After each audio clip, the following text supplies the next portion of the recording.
બીજું, ધોરણ 10-12 રિપીટર વિદ્યાર્થીઓના પેપર પણ રેગ્યુલર વિદ્યાર્થીઓની જેમ ચકાસવામાં આવશે, बराबर। એવું नहीं હોય કે रिपीटर पेपर अलग तपासवाना, रेग्युलर अलग ना, ऐसा नहीं होता। हमारे यहाँ ऐसा नहीं होता। हमारे यहाँ शू थशे कि भाई रिपीटर पेपर है कि रेग्युलर है, चकासवानुं तो सरखुं ज छे।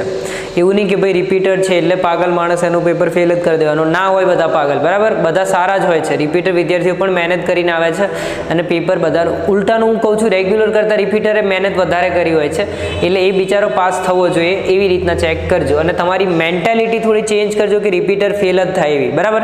टीचर्सने कहूं छुं। मार्च 2024 में परीक्षा आपनार रिपीटर विद्यार्थीओ जो आगामी परीक्षानी अंदर नपास थई जाए, धारो के कोई विद्यार्थी परीक्षा आपे छे अने फरीथी पाछो नपास थई जाए, जो के ना थवो जोईए, भगवान करे ना थाय, अने जो थई जाए तो पोतानुं पेपर खोलावी